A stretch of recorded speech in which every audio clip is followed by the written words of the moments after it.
It's a welterweight doubleheader. UFC veteran Damian Maia. The price exchange is here! Looks to shut down undefeated Ryan LaFlair's path of destruction. It's all over! Then he's a knockout and submission machine. Huge flying knee! Eric Silva. You cannot blink when Eric Silva fights! Takes on Josh Koscheck.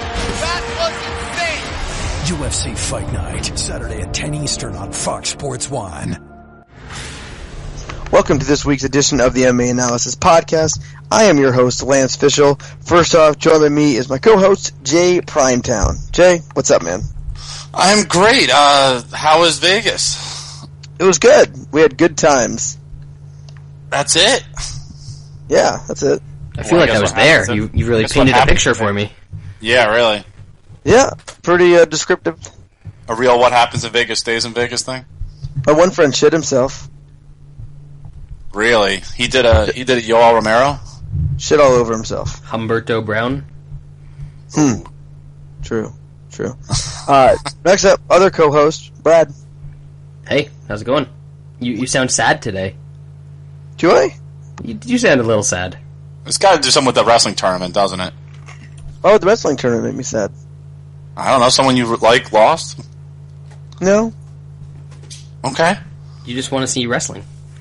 Yeah, Lance is just shook up because he didn't realize what day of the week it was, so... Yeah, I left work. I had a really, really long day at work. I left work, I went, had some Mexican food, margarita or two, got pulled over for speeding, wasn't speeding, caught, I didn't think I was. Could have been. Maybe it was the tequila. Gets my license, takes my driver's license and my insurance and shit. And then all of a sudden, his walkie started blowing up. He goes, "We got an emergency!" And he handed me back my license and took off. That's awesome, though. Yeah, especially because you were drunk. Unless he sends you a thing in the mail in a week for a ticket. I was like parked on a hill in his own lane. And the cop had pulled a Yui and turned off. I looked at him and I was like, "Can I do a Yui?"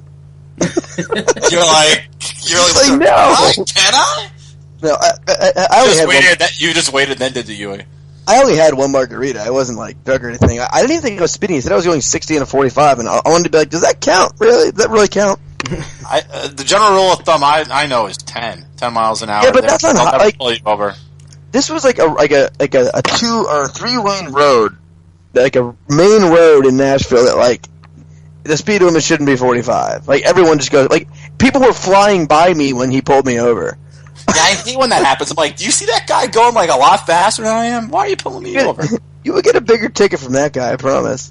Yeah. But nothing bad happened. But Sean's off this week. Sean had an emergency. His friend is in the hospital and everything. So we'll talk more about it. But if you do see it on Twitter, Sean tweeted it a lot. There's actually a GoFundMe account where you can go on and donate. It's I think he's a 30-year-old, couple kids, served in the military. Randomly had a stroke. He's in the hospital. He's doing well, but medical bills and all that. I know some of us on Twitter who are friends with Sean have already donated to him. So if you can, even if it's like $10 or $20, go on there, go to the GoFundMe account, and donate. We would definitely appreciate it. And Sean, all the best to your friend, and we'll talk to you next week. So moving on, not in to a somber note, but on the first word, let's talk UFC 185 main event, which I watched from the weirdest fucking bar in the world. Oh my god! You guys should ask Jeremy. We watched the bar. We watched the fight at this bar, and it was $40 to get in, and you got the pay-per-view, and you got unlimited drinks, and it was just fucking weird. Like it's hard to explain. It was really fucking trashy, and it was a really weird bar. Where was it? It was inside the Planet Hollywood, like you would think, like, and it was fucking. Was it the one like down in the basement? That's Have you ever been? Yeah. Oh, it's in the strip mall in Planet Hollywood. Oh, okay. It's called Blondie's. It's like right in the middle of the strip mall. But they had it was like we had to basically beg them to put the fucking prelims on and shit. Like the manager was a dick. At one point he was like. He was like, "Whoa, you didn't pay for the prelims." We were like, "Yeah, they're fucking free." Like, did anyone pay for this fucking game? And then the entire bar, like the bar is like completely filled up by when the pay-per-view starts, right? And everyone is there to watch the UFC fights.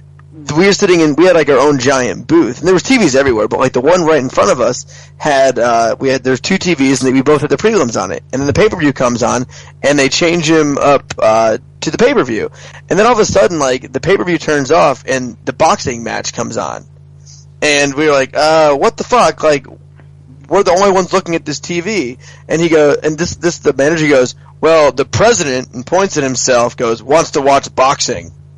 What boxing match was on? I don't know, some Russian guy versus some non-Russian guy. Oh, Kovalev and Pascal. So I guess he had a bunch of people complain, so he ended up turning it on. But if you're in Vegas and you want to watch fights, don't go to Blondie's. El Presidente is a douchebag. He calls himself El Presidente. El Presidente. And then we had the most like hilarious stereotypical waitress. She was from Buffalo, New York, and she graduated from college, moved to Vegas to become a waitress, and she works at the club during the day. She said she was a stripper, just a waitress. It's like, okay, yeah, so you moved across country so you could be a day waitress at a strip club. Obviously. Gotcha. She's living the dream, Lance. That's where all the best tips come from, days at the strip clubs. Clearly. First, the cocktail waits at the strip clubs at 2 o'clock in the afternoon. That's where the real money is. Moving on to the main event for the first word, and this is a fight that I think everyone just kind of assumed that Anthony Pettis was going to go in and just dominate, right? So, Jay, I'll start with you. Not just like who won, but as far as their performance, can you think of a more shocking title change you could think of? The only thing I could think of close is the title didn't change hands, and that's Chael Sonnen versus Anderson Silva won, which just kind of reminded me of, except he didn't get choked out in the last 4 minutes. But can you think of anything more surprising, Jay? In the this decade, probably not. I mean, I guess modern day, yeah. The last 6, 7, 8 title change. I think this is the one that's definitely the one that stands out to me. I think the way Cain Velasquez beat the living daylights out of Dos Santos in the second title fight, I think that was kind of surprising. It's just like that. It was just a one-sided beating. But other than, this was. I don't think anybody expected that. And I think the biggest thing was, and I think the one thing about Dos Anjos that's really at least improved, at least in this fight, was just how good his conditioning was. I thought it was kind of slowing down in the third. Liquid hot magma. Oh, it has to be. I'm convinced. I'm sorry. He is on the hottest of Mount Vesuvius' magma. He's been drinking that stuff all month.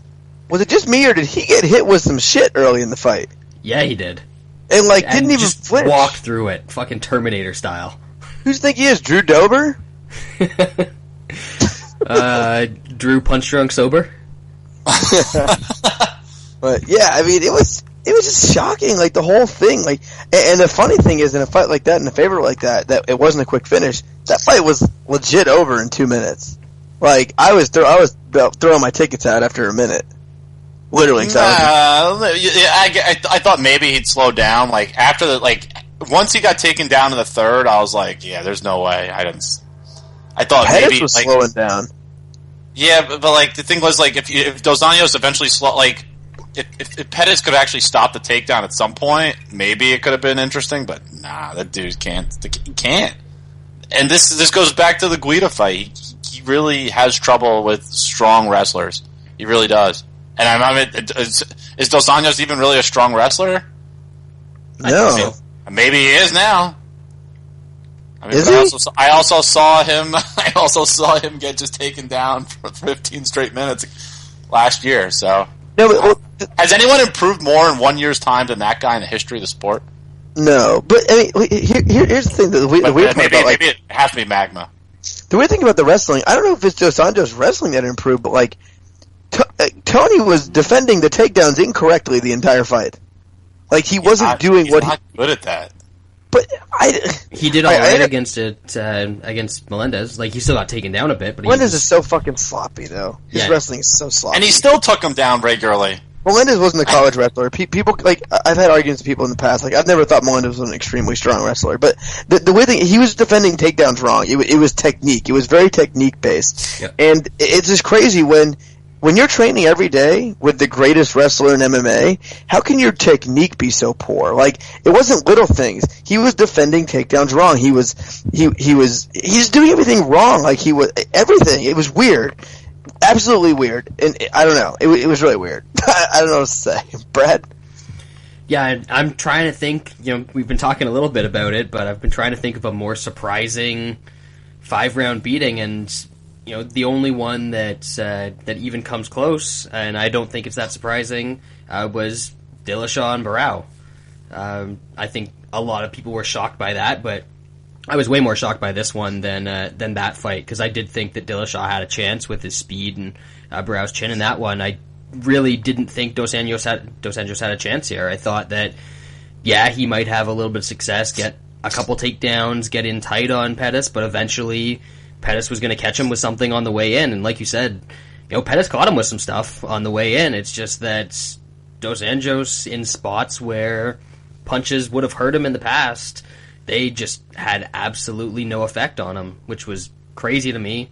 And the other thing I didn't really understand about the fight was why Pettis decided to fight orthodox in this one, as opposed to going southpaw and using that left kick that we've seen to the head, to the body, everywhere. That just wasn't a factor, and he actually opened himself up to the old Rafael Cordero special, which we saw from Beneil Dariush earlier in the night. We saw, obviously, Dos Anjos use it, and even guys like Mark Hunt have really used that left body kick really effectively. Or not Mark Hunt, Fabricio Verdum against Travis Brown and Mark Hunt used that left body kick really effectively as well. So that's a huge staple of Cordero's guys right now. And Pettis, tactically, as you said, he was defending takedowns wrong. I think in the striking he had the wrong approach in the fight. So it was a whole bunch of factors, but very, very impressive performance by Dos Anjos. So he can not hold the lightweight title for very long.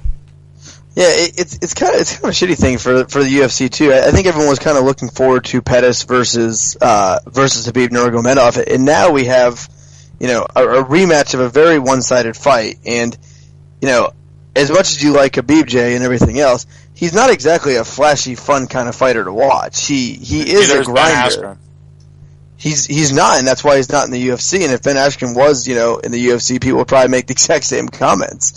This isn't my preference. I mean, for the UFC, now you're gonna sell a one-sided rematch, but B, we're gonna have more than likely, if it holds true, a champion who's doesn't finish sandwiches. Right. Who's gonna go 25 minutes every single time. He is. No matter who he faces, more than likely it's going to be a 25-minute wrestling match and cardio tester. So, it's it is what it is. But we don't need to get into that too much right now. But let's move on to the rest of the recap. So, recapping UFC 185 preliminary card. First off, in Fight Pass, we had Jermaine Durandame defeating Larissa Pacheco by knockout second round. Joseph Duffy defeating Jake the Librarian Lindsay by knockout in the first round. And he might be the worst fighter ever to step foot in the octagon. Ryan Benoit defeated Sergio Pettis by knockout in the second round at plus 500. And then he kicked him right in his fucking dick. Heavyweight Jared Rosholt defeated Josh Huggy Bear Copeland by knockout in the third round. Beneil Dariush defeated Darren Cruikshank by submission second round. Elias Theodoro defeated Roger Navarez knockout second round. And lastly, Ross the Real Deal Pearson defeating Sam Stout by knockout in the second round. And we've talked about this before. We're actually going to add the recaps. I think since we all lost, this is a perfect week to start that. So we'll do the recaps of the bets. Just I guess we can kind of go through what you lost on this, or what you won on this, and at the end we'll just do a unit thing. So, whatever you guys want to do. Just go quick on the recaps, but yeah. Brad, quick thoughts.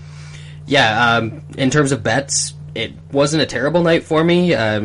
Obviously, having that Benoit TKO prop was pretty nice, but I decided to go full retard and put 4.1 units to win 2 on Pettis inside the distance. So that made me end up minus 6.65 for the night. So prior to that, it would have been just a small loss, but I'm an idiot, so I deserve to lose a whole bunch of money. Oh, that was a robbery. Documented. It's clear robbery. But yeah, Lance, the biggest thing that pissed me off about this card is you and we talked about Ryan Benoit, tried to make it a consensus dog, underdog, but Jay just vetoed it, just throwing up roadblocks, doesn't want to make money, so hates money. So I'd like to hear Jay's explanation for that. Yeah, Jay, what was your? He did absolutely nothing until he landed the shot. I mean, that's he did absolutely nothing until he won the fight. Hey, Brad, quick question: Did they pay out your Benoit bet? No. Actually, it was a bit of a struggle. They at first he got his ass kicked so bad. Oh wait, no, he won by knockout. So they paid mine out as well. Yeah, both online, and I threw nothing on it in Vegas just to hold the ticket because I didn't want to put any more on it because I was assuming he was going to lose. Yeah, we saw that Toutmaster. Just for shits. All right, Jay, what'd you lose besides all of it? No, I had a bet on Cruikshank and Pettis, but that was made before the weigh-in fiasco, so I knew that was kind of dead money walking. He did not look good. Lost the unit on Nelson in that fight when he had Overeem knocked down twice, and, well, we know what happened. The prop bet on Copeland, half a unit, didn't hit. I won on Duffy inside the distance. I guess that was a winner. Boom! Boom. And then I had a unit play at plus 107 on Esparza and Theodoro, and that did not go well. What was your total of the night?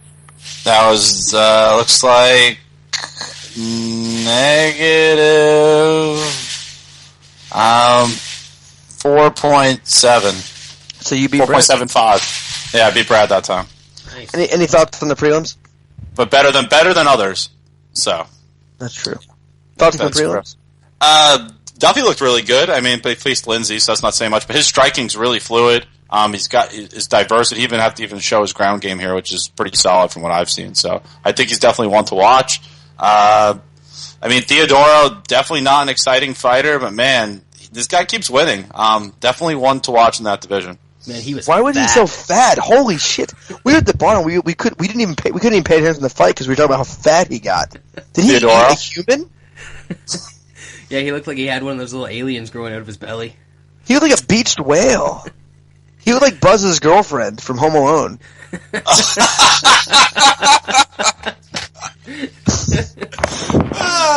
Right? I forgot her name. You look like Buzz's girlfriend. Buzz, your girlfriend. I don't think they say her name in the movie, do they? No, I don't think so. Nobody. She doesn't have a name. Buzz's I mean, if you had a girlfriend like that, would you give her a name? Would you be bragging about it? God. Oh man. Boom. Anyway, for me, I didn't bet in the prelim besides the Facebook prelim has Benoit. I hit that. I had a bet, a parlay of Theodore and Rochelt. I hit that. I lost the Cruikshank bet. Let's see. I had a parlay in the main card that I lost. Lost Roy Nelson. Ended up down 1 unit. So, considering the bloodbath, that counts as like a 10-unit win, I think. Yeah, I think combined, we all three of our losses combined, we're still better than ISIS. Plus, I got completely robbed on the Cruikshank fight and the Esparza fight. Oh yeah, complete robbery. I had both of those too. If you take out the robberies, I was up like 17 units. Well, if I didn't lay minus 140 on Cruikshank because I did you bet? Ouch! earlier in the week, then I would have been just laughing. That is brutal. Yeah, I didn't go over my full bets, but I had the 3 over 1.5s. 2 of those hit. Cruikshank lost. Esparza lost. What else? Yeah, that's pretty much it. Pettis Dos Anjos, the under 2.5 lost, and Pettis inside the distance lost. Nice. Let's go quick here. Let's go quick on the recaps here of the main card. Quick thoughts here. Starting out in the flyweight division, Henry Cejudo defeated Chris Carriasso by butt fucking. Brad? Yeah, Henry Cejudo is really good at fighting, and it's unfortunate for him because I don't think he's quite ready for Mighty Mouse, but he's going to get thrown in there, and I think he's gonna lose a decision in that fight. Okay, what's next for Henry Cejudo? I wrote down Ali B. Ali B needs a fight. He's going to be coming back. I think that's maybe a better step for him above Carriasso. Somebody who's shown capable, at least in grappling, or at least somewhat capable, can actually hit decently hard. So minus 600 again. Which is fine, because he needs another fight before the title fight. So it's either that, or they're not going to do Ian McCall off the loss, and Dodson and Benavidez are already taken. I don't think they want to put him in that kind of fight. I'm not sure what that does. So give him Ali B and let him win that, and then push him into the Mighty Mouse fight. Yeah, that's kind of my thought. I think here you can do a couple options. You could go Ali B, you could go John Moraga. Could be another possibility. Moraga's facing Benavidez, though. Oh, that's right. So maybe Ali B does make the most sense. Is Zach Bukowski? Cejudo minus 1,000. Could you think of a worse matchup for Zach Bukowski, or an easier matchup? Because all Zach Bukowski do is land people and out wrestle them. And good luck. I don't know. Bukowski against Dodson would be pretty funny too. It would. That would, but not as funny as Cejudo. Because Cejudo's, honestly, Cejudo, ready or not, best chance of beating Mighty Mouse if they fought tomorrow. Yep. Top five in the division is pretty clear now. Yeah, Henry Cejudo is number 10 behind Zach Bukowski. If you guys want to look at the rankings on UFC.com. What a farce! I mean, seriously. How can you watch the fight off, regardless of what you think of Carriasso? He fought for the title last fight. He just fought Cejudo. Cejudo made him look like he never fought, and yet Cejudo's behind Bukowski. And I don't know. I think you do Cejudo versus either Ali B or Jussier Formiga. Formiga's obviously a more dangerous matchup because of ground game. And then I think Cejudo gets one more fight. John Dodson gets the title shot after this next title shot with Mighty Mouse. And then maybe we get Cejudo versus Joe B for a number one contender down the road. Kind of see how that playing out. But yeah, tremendous performance by Henry Cejudo. And I've been a believer since day one, and I think all the doubters can go away after that last fight and the weigh-in. Next up, heavyweight division, Alistair Overeem defeated Roy Nelson by stupidity. Brad?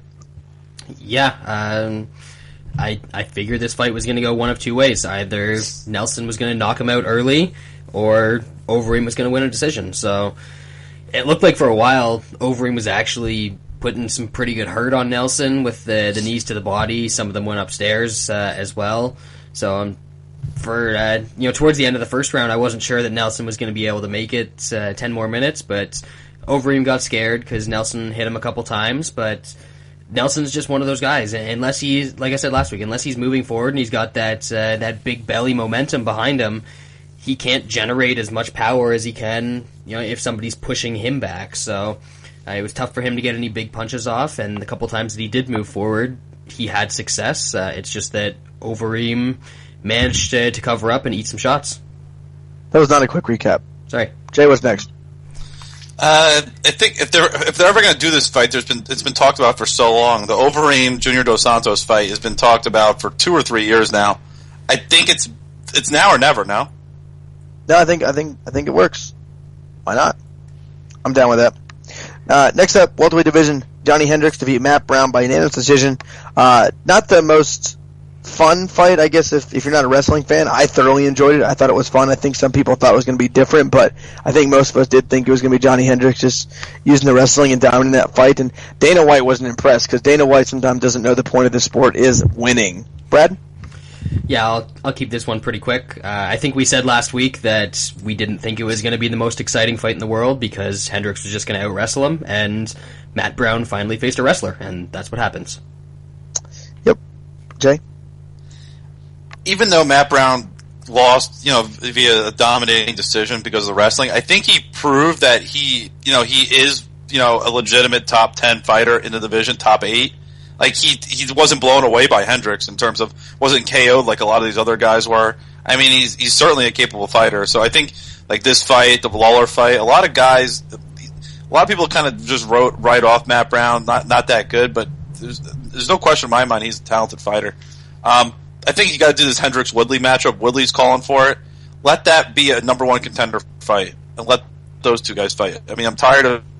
Does anyone? I mean, how many times are we going to see Hendricks versus Lawler over and over? I mean, it's just all right. We got to stop. So Woodley doesn't want to fight Hector Lombard, but he's willing to fight Johnny Hendricks. Well, Lombard with the steroids now. I mean, if you had to choose between Lombard and Hendricks, I think it's a pretty easy decision. What's an easier fight, regardless of style? But Lombard's got the steroids. He's suspended now. Oh no, I'm just saying, like, it's like Woodley didn't want to fight Lombard, but now he's calling out a guy who's better at Lombard at everything.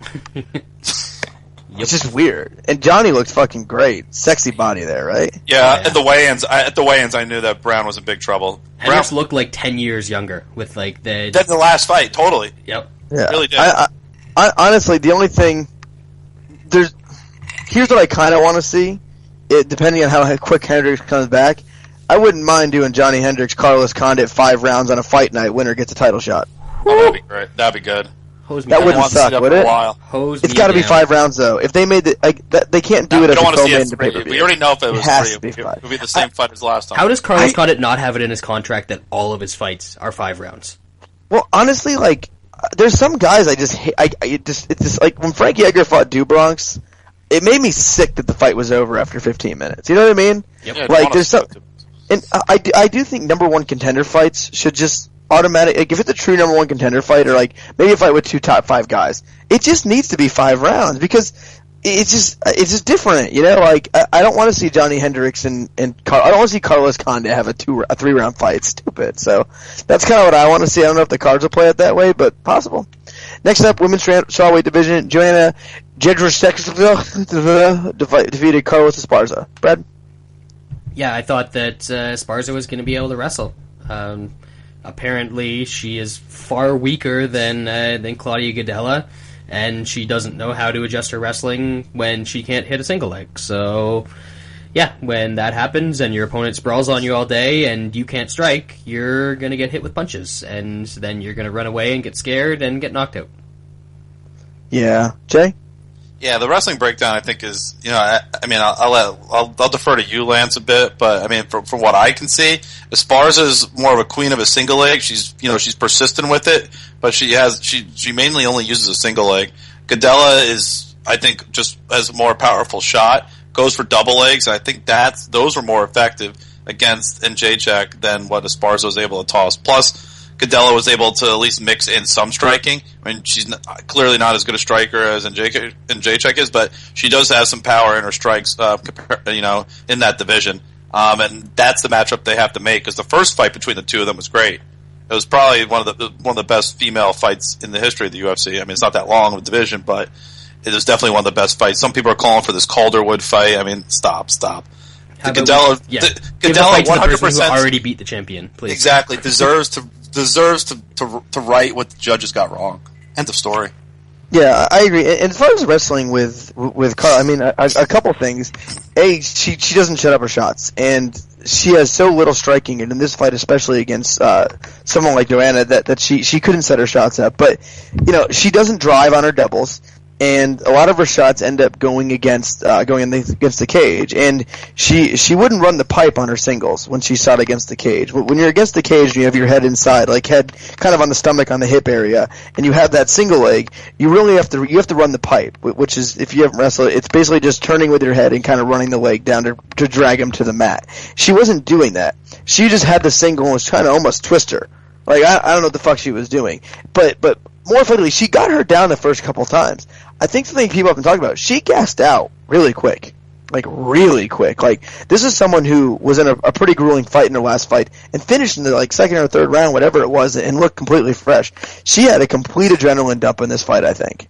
I think she went in scared, a little nervous, a lot of nervous energy, and gassed out. And when you gas out, the takedowns are sometimes what goes first. So, yeah, just not a really good performance there by Carla. Next up, we already talked about that, so I think that'll do it. So that'll do it for UFC Fight Night 185. Now, fucking Jay, your agendas. It's not a Fight Night 185. Oh, no, it's not. Oh, yeah. Ron always reads the teleprompter. I'm Lance Fishel? That's very presidential of you. Fuck you, San Diego. Alright. UFC Fight Night 62. I gotta tell you, I've never heard of any of these people. I mean, I don't know who these people are. So. I wouldn't expect much out of me on this one. I'm gonna be watching wrestling. Hey, I'm gonna run and get a beer. Jay, flyweight division, Bentley Seiler? Really? It's a wealthy car, man. Am I unpunked? Ashton Seiler. This is a real fight? What are these guys' records? Have they ever fought before? Barely. I think they have a What are the combined records? 6 fights. One's allegedly 5-0, one's 1-0. But they 1-0? both lost on Tough Latin America. 1-0. Well, he was an Olympic wrestler. What country? Yeah, exactly. No, I'm Colombia. asking. I don't know. He finished Colombia? 7th. They have a wrestling team? It's like asking if the U.S. has a badminton team. Yeah, I'm the number 6 ranked badminton player in the world. Whatever that is. Yeah. All right, Jay. Break that down. If I'm not back, then kick it over to Brad. All right. I got Bentley Seiler as a D- and Freddie Serrano as a D. I'm tired of hearing I'm convinced that the reason Bentley Seiler's favoring this fight is because he trains at American Top Team, which is, as everyone knows, is one of the highest rated camps in the sport. Means very little because the guy isn't very good. He's nicknamed as the Doctor. He's from Bolivia. Who cares? Freddie Serrano, on the other hand, is an Olympic wrestler. I think he finished 8th in the Olympics in his weight class. Brad, take it away. 8th in the Olympics in his division in 2008. He can certainly. He's a pretty stocky guy, pretty powerful, good athlete. Doesn't strike that much though, but it really shouldn't matter. He should be in top control against Seiler for the entire bout here, or they're very close to it, and he should win a decision. I haven't bet Serrano yet, but I just want to see the weigh-in first because he is kind of a stocky guy. And see if there's an issue with the weight cut. But yeah, Serrano wins here. Brad? Freddie Serrano is very confusing to me because I saw his picture and I thought he was Ivan Menjivar, but then I saw his name and I thought that he was obviously the brother of Pedro Serrano of Major League fame. So, after reviewing those two things, I definitely have to side with him in this fight because he's going to have the power of Jobu on his side. And, there's no way that some guy named the Doctor can compete with the witch doctor that is Jobu. So I'm going with Freddie Serrano here. He can actually wrestle. The other guy's tiny and gets thrown around a lot. So I actually bet Freddie Serrano at plus 160 because I think that was kind of a crazy line for this fight. But I'm a degenerate who bets on fights like this. Fuck you, Jobu. I do it myself. I hit straight ball very much. I'm not gonna lie. I don't know who these guys are or anything. Apparently, he's the 7th best wrestler in Colombia. No, Did I get that right? He's the best wrestler in maybe the history of Colombia. Sweet. The District of Columbia? I'm the tallest official. Wow. I don't think you are. I'm not. Corey's taller than me. Yeah. But it was a good analogy. Good Right? effort. Yeah. How about second best looking Jew? On the I mean, podcast? Brad, as you know, I'm the best not looking many Jew. not many good looking Jews though. No, I just mean in general in the whole world. Yeah, I know. I'm first and you're second. No, first is obviously Adam Levine. I don't know like who our that is. He's like our god. I don't know who that is. What? Maroon 5 guy. He's the host of The Voice? I don't know what either of those things are. Shut up. Really? He's like super famous. He's the best looking Jew. I have heard of both Maroon 5 and The Voice, but I can't say I've ever listened to one or watched the other. I mean, I know you're Canadian, but... Well, you just Google a picture of Adam Levine. Ooh, and then put girlfriends next to it. Adam Levine wife? No, he doesn't waste time with that, I don't think. No, that was one of the first things that came up on Google. I think he did recently. He just takes down whatever he can, I think. He's like John Mayer. Which is everything. That's John Mayer wears stuff. it to us. Yeah, John Mayer's got a lot of things, man. How does a Jew have such nice hair? You think it's fake? John Mayer's also Jewish, though. Is he really? Yes.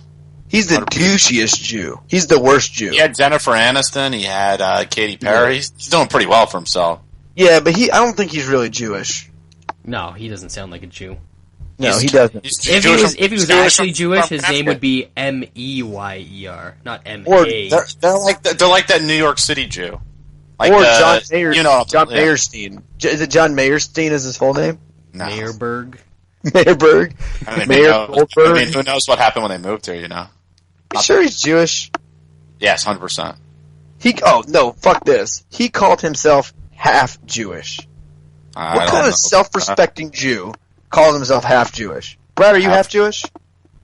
I'm not a self-respecting Jew, so I don't think that... I don't know what that mean. You're always there's no half Jew fault. Yeah. You're Jewish or you're not. Exactly. You're either part of the club and rich or you're not. Yep. Exactly. God. See, he doesn't know. And John Mayer's a creepy looking dude, so he can't be Jewish. No. Yeah. Agreed. And he's too talented musically. Like, he has a good voice. Jews can't sing. We can't sing. We can just count We can do taxes. Yep. And We you can direct, definitely do and direct movies.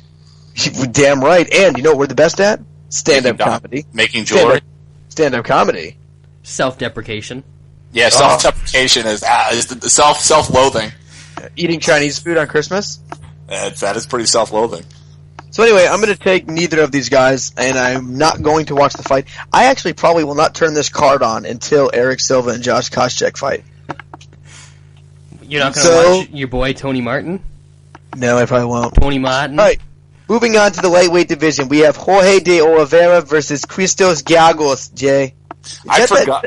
Is that Greek guy? No, that was what's his name? Oh, I forgot. Christodoulou. That guy was terrible. He was a really terrible fighter, but this guy is better than him. I forgot who Jorge de Oliveira was, but then I remember that that's Blade, the guy who fought Diego Lima in Brazil, and he was supposed to be a kickboxer, but he had like a half round of cardio, couldn't do anything else but throw a punch.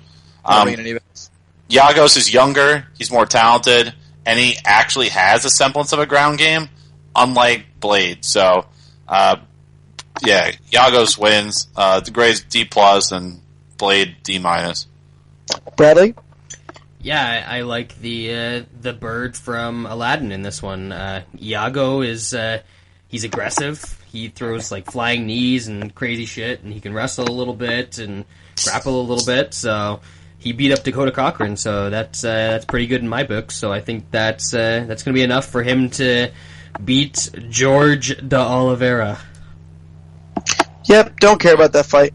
Let's move on now to the Fox Sports 2 preliminary card in the lightweight division. We have Leonardo Mafra versus Kane Carriaso's brother. Brad? Jay? Anyone? I got Mafra as a D+, and Carrizosa as a D. Ouch. Carrizosa, I don't know, he really had very little. He didn't really show much at all. He got destroyed by Chris Wade in his first UFC fight, got submitted pretty easily. He's got okay submissions himself, but the thing with Mafra hits hard. He's a pretty strong guy, and I think he's dropping down to lightweight for this fight. I think Carrizosa is going to be in trouble. He's going to be seeing stars in this fight. So I'm going to take Mafra by knockout. I'd like to see the prop on the inside the distance, so before I make any sort of bet here. Brad? Well, Jay, the prop on inside the distance is Leonardo Mafra plus 137. That's not worth it. Yeah, I think if Mafra wins, it's going to be by TKO, which is plus 165, so that's a little bit better. Yeah. Yeah, he hits hard, and he knocks out guys who aren't good fighters, and Kane Carrizosa is not a particularly good fighter. He trains with Doug Marshall, so that's not a good sign. No, it's not. So you know that in addition to not having any ground game, he's not going to be technical at all on the feet. He might have a little bit of a better gas tank than Mafra. So is he a terrible human being like Doug Marshall though? Doug Marshall leads the world in KDs. All right. But yeah, I think Mafra knocks him out rather early in this one and gets the Brazilian crowd hyped a little bit. That video of the Georgia State coach falling out of the chair was pretty awesome. Oh, it was. It certainly was. It wasn't like a normal fall. It was like a statue fell over in a museum. I was like, Grr! Yeah, that was funny. Yeah, I don't know what you guys are talking about. Let's just move on. Lightweight division: Leandro Silva versus Drew Dober. Jay. Yeah, I got Silva C-, Dober D+. Dober getting a bit overrated now with this win over the dead to life Jamie Varner. Leandro Silva, he's got pretty decent grappling. He's a pretty physically strong fighter for this weight class. I think he's gonna kind of be able to take Drew Dober down and kind of control him on the mat here. And I think that's how Leandro Silva's going to win this fight. He may even sub Drew Dober. So I'm going to take Silva here, but I'm not going to bet. Bradley.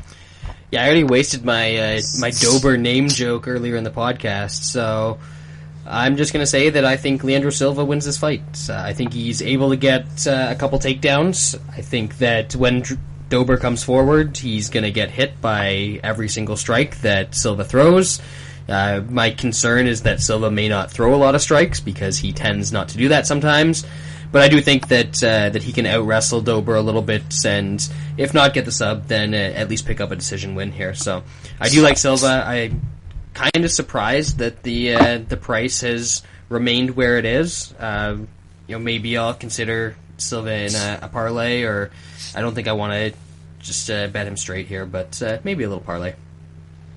Yeah, I'm actually going the other way here. I am going with Drew Dober. I don't think Leandro Silva's very good at all. I think Dober's going to be more aggressive here. I think when he gets taken down, he can get back up. I think he's going to push the pace, throw a lot of punches. Biggest issue here, obviously, is he blocks punches with his face. Probably better than anyone I've ever seen as far as getting hit in the face. Like, he's fucking good, but Leandro Silva's just a horrid striker. Really bad striking. Tentative on the feet, likes to get fights to the ground and win that way, but I think he's going to gas here, and I think it's going to be Dober kind of taking over second and third round. It's at plus 140. I'm probably going to bet it, or I'm just not going to bet this card at all, besides Koscheck, because that's a lock. Do you think Dober has the second most square head in UFC history behind Brian Stann? Maybe. Definitely a square head. I haven't spent too much time on that, to tell you the truth. It's a very important factor in breaking down fights, I think. True. But yeah, I'm taking Drew Dober here for the pick. I haven't decided if I'm going to bet yet, probably just because I hate myself. All right, let's move on here. Next up to the featherweight division is we have Kevin Souza versus Katsunori Kikuno. Okay? Yeah, I got both these guys as a C. This is a difficult kind of fight to see how it plays out because they're both kind of awkward matchups for opponents. One is because Souza's he's just big. He's probably the biggest featherweight in the UFC.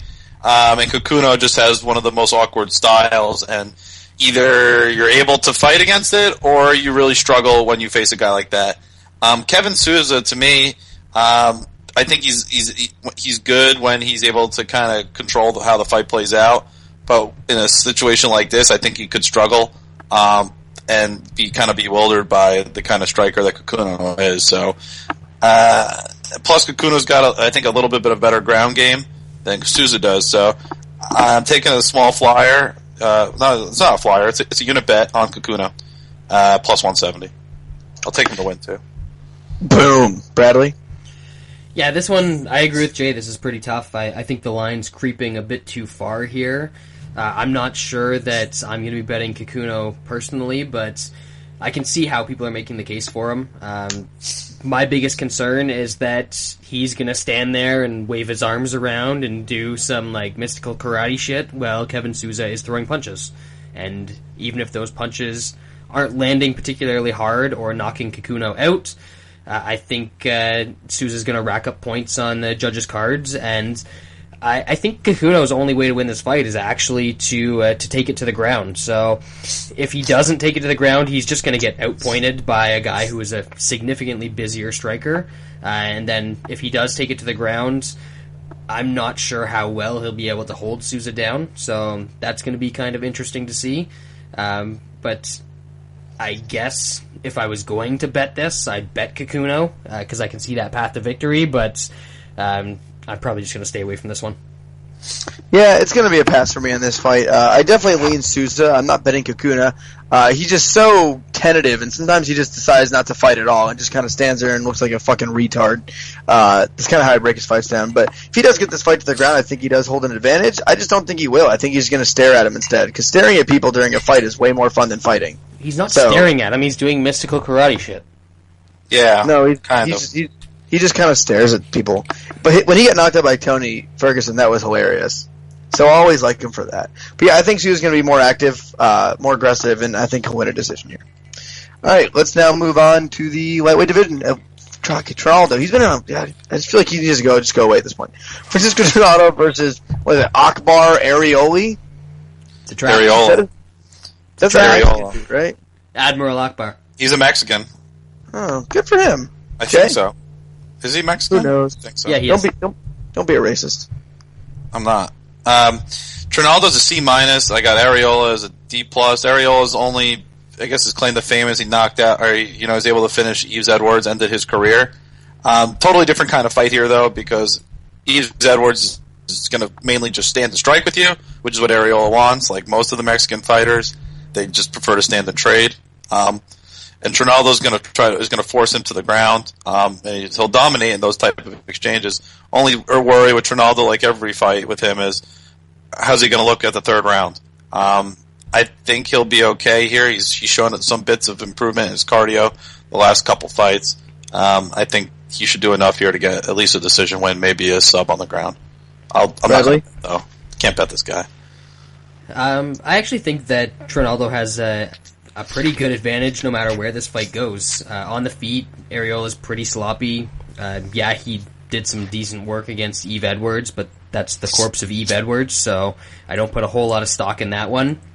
But Areola is a guy who got absolutely pasted by Sean's buddy, the Puig, Juan Manuel Puig, a couple years ago.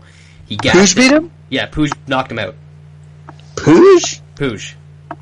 Wow. Yeah. Puig beat him. Areola doesn't have a good chin. He's been knocked out 5 times in his career. Trinaldo isn't the greatest striker, but he hits hard because he's fucking massive and he throws hard punches and kicks. So I wouldn't be shocked to see Trinaldo get a knockout here, but even if that doesn't happen, he can get takedowns, he can win the grappling game. I think Areola's best skill set is actually on the ground, but Trinaldo should be safe there. I don't see Areola getting takedowns on him. I do like Trinaldo here. I'm quite surprised that the line has dropped basically 100 points since it opened. So Trinaldo's going to be a bet for me in some fashion on this card. Yeah, I picked Trinaldo here, and he should win this fight, but it seems like he's in such a decline. Like, it wouldn't surprise me if he just gassed that after 4 minutes and loses. Akbar pushes the pace really well, always pushing forward, throwing a lot of strikes, always moving forward. Trinaldo obviously is better in every way in this fight, but part of me thinks he could gas and just lose a fight, maybe not be active. Maybe there's a scramble and he gets on bottom, he just doesn't feel like getting up. We've seen him do that before. So there's kind of a lot of question marks here, and Trinaldo's getting older, never know how the weight cut's going to be, even if he makes it. So it's kind of a hard fight to call here, so I'm going to pass it. Probably no bet here at all. Yeah, definitely going to pass. So pick is Trinaldo, but not going to bet here. All right, let's go up to the disgustingly horrible main card as we start in Godofredo Pepe Hot Liquid Magma Castro versus Andre Touchy-Feely. Jay? Yeah, I got Andre Feely as a C plus and Mr. Magma a C minus. I mean, man, this is he's a piece of work. This guy. I have no idea. I think in this week's article, when I posted up on Oddsbreaker, I should do like a timeline of Godofredo Pepe pictures in the UFC. Oh, I'd love to see his weigh-in pictures from start to finish. I mean, I don't want to get sued or anything, but there is no doubt in my mind that this guy is juicing. Zero fucking doubt. This guy is a juicer and a half. And that's why I'll never bet any of his fights, because he's done some freaky stuff since he started with the juice. I mean, Feely's a better fighter, better wrestler, better striker, but man, Magma is crazy shit. So I'll pick Feely, but I will pass. Liquid hot magma. Bradley? Liquid hot magma. That's what you're trying to go for, right? $1 million. Yeah. That's a lot of money. As Jay said, Feely should win this fight, but with the magma on his side, it even went up to his haircut, and it's changing his hair color, messing with the follicles. So, he's on some good shit when that's happening. So, Godofredo Pepe, maybe he can just sort of come forward and constantly be in Feely's face and get some Brazil mojo going for him, but you have to think that Feely's going to win this fight, but there's no way that I'm laying 3-1 on Feely in this fight, with Pepe having the proverbial hometown advantages that he'll bring into this fight. Yeah, I like Andre Feely here. I understand that steroids are probably make you better. But he's just so not that good of a fighter. He had a couple okay wins against bad guys, a couple finishes that we didn't see coming. But he's really not that good of a fighter, and Andre Fili is a good fighter. I feel like he's improving a lot. He trains every day at Team Alpha Male, just getting better and better and better and better. And, Pepe might be dangerous here for a little bit, but really I think it's going to be Andre Fili. We've seen Pepe get taken down and just completely thrashed on the ground, ground him home, get knocked out that way. I kind of see how that's going to go here. I think on the feet, Fili's going to touch him up, take him down, knock him out on the ground. So that's kind of how I see that fight breaking down. So it's probably going to be touchy-feely for a bet. Going to parlay him with someone. Still trying to figure out my bets, but yeah, looking that way now. Next up, lightweight division, Gilbert Burns versus Alex Oliveira. Jay? You know what? I didn't review Alex Oliveira yet. Who cares? All I know is his name is Cowboy, and he's facing, I think, a pretty good fighter in Gilbert Burns, who's really strong submission game, pretty decent chin, improving striking. He's like Vitor Belfort's new boy when he realized that Mutanch couldn't take a punch. This guy actually sucks. Mutanch is like a super talented fighter, but no chin. So, can't beat Smiling Sam. Yeah, that means you're not going far. So, but yeah, Burns is solid. It sucks for him. I mean, maybe it's good for him because he was going to face Josh Thompson originally, and that would have been a really tough fight. But if he won, it would have been just pole vaulted himself up into the top 10 of the division, just like that. For Brad's mom last night. Yeah, how'd that go for you? Really good. All right, I'll take Burns by sub. Thanks for asking. First round. I'm not really interested in that. Brad, son. I think Jay's about as interested in you pole vaulting my mom as I am in this fight, because this is not going to be competitive at all. Gilbert Burns is gonna probably throw some punches, land some punches early on, get it to the ground, and submit Alex Oliveira. And he's minus 600, and I think that every cent of that is warranted. And yeah, Gilbert Burns. Jay, have you looked at the MMA Analysis bracket pool at all yet? No. First place, my wife. Last place, me and you. I have no idea. There's only been a few games. How many wins? She has 7. Jesus, would you take every dog? I don't know. I don't know either. She's better than us. She has Duke. How many do I have? 4? 3? 4. Yeah, she picked Xavier over Mississippi. Yeah. She had. She's Butler. doing a Toutmaster, though. She had Butler. She's doing pretty good. She had UCLA over SMU. Which that shouldn't count. I had SMU winning twice, and I had set it perfectly. I know. Gilbert Burns is going to smash this tomato can. So I'll probably play him inside the distance parlay with somebody. Women's bantamweight division: Amanda Nunes versus Shayna Baszler. Shayna Baszler retirement party. Boom. I hope so.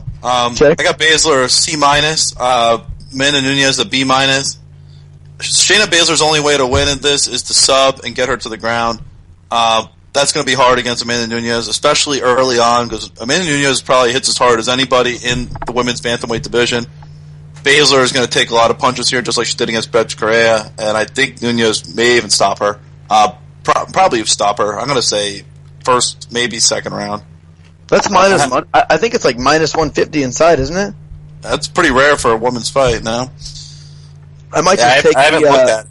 Yeah, I might just take the not her inside the distance just on principle. What's the knockout line? Minus 105. Yeah, I was hoping. That's the line I was most curious to see. Was that prop? Nunes by KO line. But yeah, a non-Rousey women's fight is plus 200 to go the distance. Is that a must bet, Brad? But it is Amanda Nunes, though. It's pretty tempting. But like, it's a women's fight. Yeah, I know what you mean. Yeah, they're women. It's Amanda Nunes on one hand, and Shayna Baszler getting punched in the face a whole lot on the other hand. So, Shayna Baszler is not good at getting punched in the face. She's not good at making it to decision. She's good at it. No, she's good at it. Oh yeah, she's not good at absorbing punches to the face. Well, she's good at that too, but surviving. Yeah. There you go. Winning fights. Yes. The UFC prelim, the UFC viewership information just came out. Once again, over 1 million viewers on the TV. It's pretty good. They're definitely having a good run. So Good stuff. Good game. Brad, anything wait to add till here? Brock Lesnar comes back. Who's that? Who was this Brock you speak of? He fights next weekend, I heard. Yeah, big fight. Amanda Nunes is going to win this fight because Shayna Baszler is as shot as I've ever seen any female fighter ever in anything. That's it, Lance. Okay, that's good. Amanda Nunes is probably going to take her down and beat the piss out of her.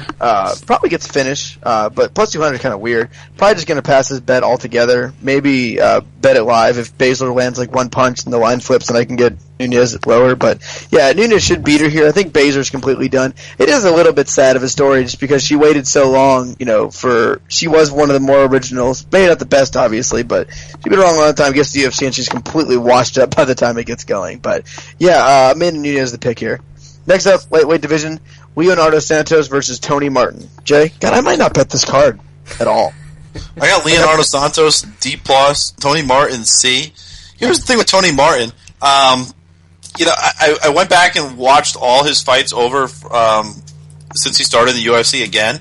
He's won the first round in every single one of his fights. Even the two fights he lost against Magomedov and Beneil Dariush, I have both those guys as B- grade fighters. So he took the first round off those kind of quality fighters. I know he lost later on. The thing is, Leonardo Santos offers nothing on the feet. Martin's going to be able to easily outstrike him on the feet. And I don't really see how Santos is going to get top control in this fight in order to win, to be honest with you. If Martin's smart, he'll just he can keep it on the feet. And if he has good cardio. It's not going to matter, though. I don't know how Santos is going to tire him out. I don't think he has the ability to tire him out. Like Magomedov at least will strike with you, and Dariush is definitely a type of fighter who can tire you out. I don't really see Santos as that kind of guy. I don't.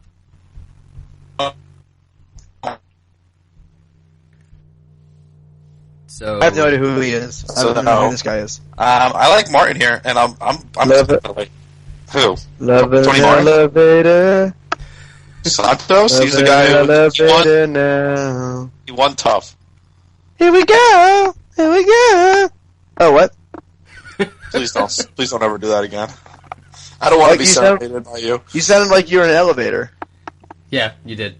So I thought it would make sense that I sung Love in an Elevator.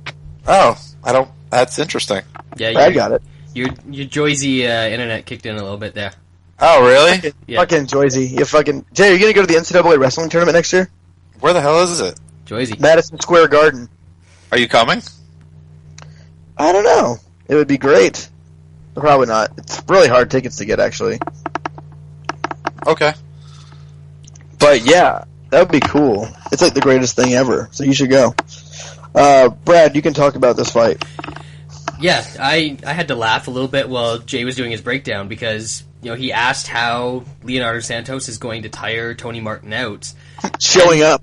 Yeah, exactly. You don't need to do anything to tire Tony Martin out. He dominated Magomedov in the first round of their fight, and he was in a striking battle that he was completely controlling against Beneil Dariush in the first round of their fight, and he gassed out brutally in both of those fights. So, basically, he's probably going to come out, he's going to throw way too many kicks because he is probably the least efficient fighter in the UFC. He's going to gas himself out by landing a couple of those kicks, but not nearly enough. And then Santos is going to be able to, make the fight horrible and boring and push him up against the cage and maybe get a couple takedowns. And Martin might just, tap out by getting like cage burn on the back of his back. And you never know with this guy. He's just horrible cardio, horrible fight IQ, doesn't have much heart. So I'm definitely picking Leonardo Santos here. I think that he either wins the second and third round and takes the fight, or Martin gasses out completely and Santos is able to get on top and arm triangle him basically like Dariush did, because that's sort of the Nova União special. So I like Santos here, and yeah, Tony Martin, his skills are like a B-. His physical attributes and his cardio and his heart are like an F-. F-? Yeah. That's not That's how very you high. gotta say. I like Tony Martin here. I don't know. I don't think Leonardo Santos is very good. Tony Martin, yeah, I think Brad kind of covered everything his faults, but he is ultra talented, and Leonardo Santos is not very good. I mean, clearly lost the Norman Park fight. I think everyone can say that. The Escudero fight was actually kind of close, which is terrible. Just say that. And talent-wise, Tony Martin is very, very, very talented. His submission game is very good. He's a pretty good fighter overall. He just needs to learn how to get some cardio and some heart, as Brad said. Kind of give a fuck. But I do like Tony Martin here. If I do end up making plays in this card, which I probably will because I always do, I'll probably play Tony Martin right now. It's about to pick him. Next up, welterweight division: Eric Silva versus the best wrestler in the UFC. Josh Koscheck. Brad? Did you say me? Or who are you? Which one's which again? Jay's which the one that does the letters. What's the non-Jew's name? Jay. See, because he's Jay and he does the letter grades, so there you go. Okay. Jay? Yeah, I got Silva B-, Josh Koscheck C+. Tough fight for Koscheck here. I'm a little surprised he took this fight so quickly. I thought he had issues with his eye in the Ellenberger fight, so I'm really surprised that he's willing to jump into the octagon so quickly, and he even got medical cleared for this bout. That said, Eric Silva is a talented fighter, but somehow, some way, always seems to disappoint in any sort of fight where it's a relative step up and not like he's just facing a complete jobber. So I can't trust him at any sort of high level money unless he's facing a guy who's literally making his debut. He usually wins those very, very handedly. The way this plays out is simple. Either Eric Silva wins early on, but he does in most of his fights, or he struggles and maybe Koscheck wins the decision. So I'll take Silva though, just because Koscheck is faded off into sunset mainly. But like I said, I wouldn't be completely shocked if Koscheck wins the decision here. Yeah, but I would be completely shocked if Koscheck wins this fight. Even if it goes to the second round, he's still got to do something. And at this point, he's so terrified of getting hit that he's just not going to do anything at all. So he doesn't have I don't think he has a problem with his eye, other than the fact that he just cannot stand to be punched in the face anymore. So he's taking this fight. I don't know why he's taking it. I don't think it's because he has that Bendo confidence that he's going to come out and rebound from his loss. I just think that he just sort of wants to be done and retire, and Eric Silva's going to do that for him.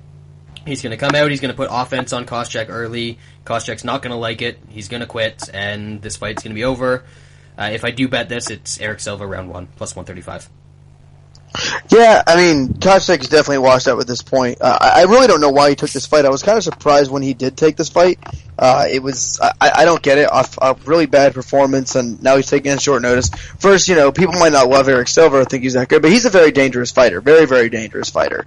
But Eric Silva he's kind of predictable, like Tony Martin. We talked about his cardio goes bad. Obviously, Eric Silva's way better, but, he could gas out after one round and Koscheck could take over, but it's hard to kind of determine at this point just because Koscheck seems so washed up, so done, and it's really surprising because Koscheck's a very smart guy. He's a guy that has a bunch of money saved up. He's not one of those athletes who blew all his money, so it's kind of surprising he did this. It almost makes me think maybe he knows something, but I don't know. We said that with the Ben Henderson-Thatch fight, but Koscheck just looked so bad. So, I don't know. I'm probably gonna bet on Koscheck because I like to lose all my money on Josh Koscheck fights. It's just something it's a hobby of mine. It says it on Facebook. So I'm gonna watch it as a fan of Josh Koscheck. Maybe throw a little money on it. Next up, welterweight division: Demian Maia, Ryan LaFleur. Jay. Yeah, this is your, I guess, main event. It doesn't really feel like a main event fight. It feels more like a second or third fight on the card. Not the main event, but. It is what it is. I got Maia graded B and Ryan LaFleur B-, so I favor the dog here. I actually just played a bet on Maia, plus, I think it's plus 125 or so. I mean, the thing here is, LaFleur's I just feel he's still quite untested. And just rewatching his fight with John Howard. Howard was able to take him down a couple times in that bout too, though.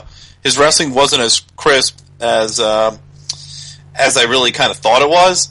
Maya is certainly very crafty on the ground, and it could be a bit of a learning experience for Ryan LaFleur here. Fights in Brazil as well, so all those factors I think played towards the veteran, Damian Maya. So 1 unit bet, Damian Maya plus 125. Bad.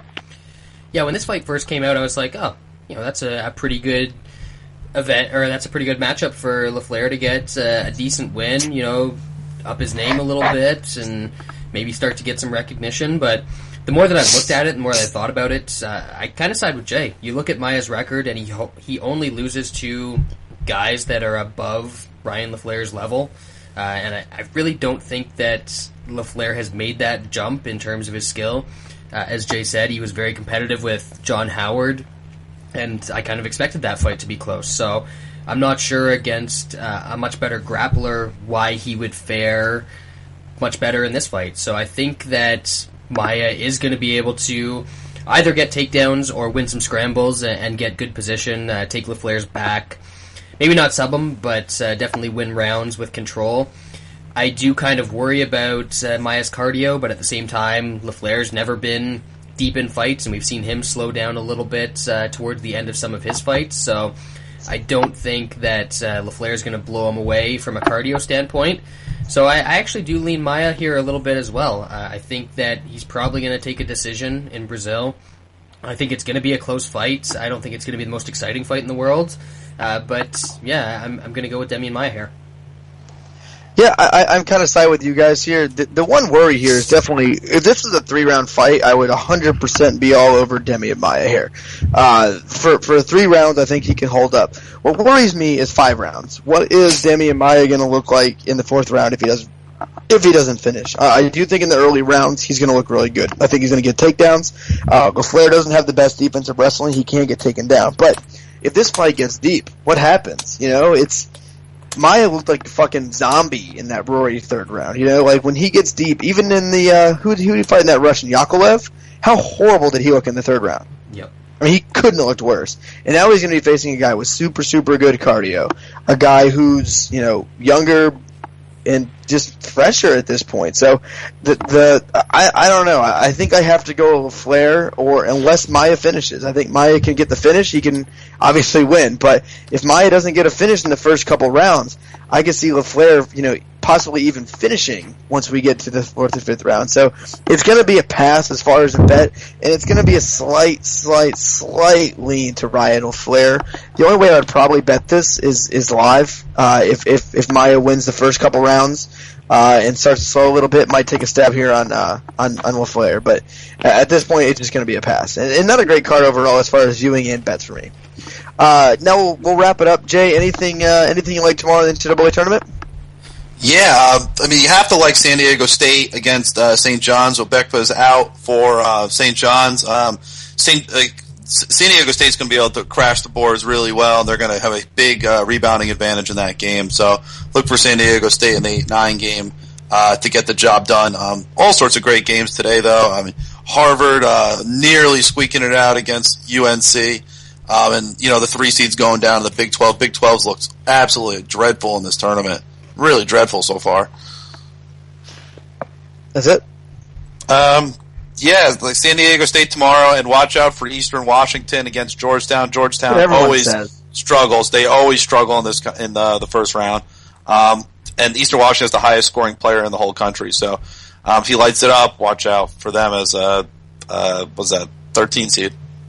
Brad? Didn't everybody say that UCLA didn't belong in the tournament? Then they went out there and, well, I guess they didn't really win, but... That's how it always happens. Exactly. But that's how it always happens, though. Yeah. But they really didn't win. Whatever. We're not going there anymore. I can't say that in basketball, because one bad call, I know it was a bad game-deciding call, but... And the game wasn't over still. There still was 10 seconds left. So. No, it's basketball, though. It's not like... If they were the much better team, it wouldn't have come down to that.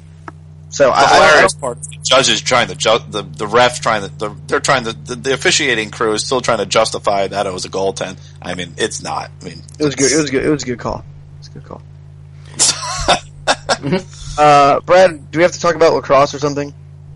We can talk about lacrosse. Would you rather talk about Titan? It's up to you. Can I talk about both? Sure.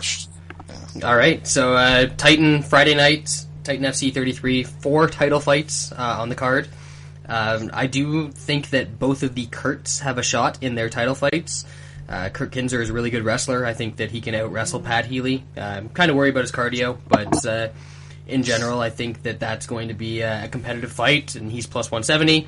And Kurt Hollabaugh, there is the concern, I know Lance has it, that he'll let Des Green just lay on top of him, but I think that overall Hollabaugh's the more skilled fighter. He's plus 170 as well, so those might be worth a flyer. As for lacrosse this weekend, there's only two games that are on the board right now. I actually, it's been rare this season, but I think that the Dogs in Virginia can beat Johns Hopkins. They're plus 180 money line, or their plus 1.5 is plus 145. So either one of those is good. And then the Syracuse Money Train, they've been the best team in the country all season so far. They're minus 1.5 against Duke, who was one of the preseason favorites, but Syracuse has been just on a roll. They're at home again. Minus 1.5 is plus 135, so can't go wrong with that. I do like Syracuse and Virginia in lacrosse. And then lastly, Sean isn't with us, but I mentioned at the beginning of the show, everyone check Sean's Twitter for the GoFundMe account. He did have a friend that's in the hospital trying to raise some money with him, doing good things there, Sean. So best of luck to Sean's friend. Sean, hope he's doing well. Hope you have a good weekend. If anyone has any questions for Sean or wants to donate, please reach out to him. On behalf of the MMA Analysis, we appreciate you listening, and we will be back next week. Thank you.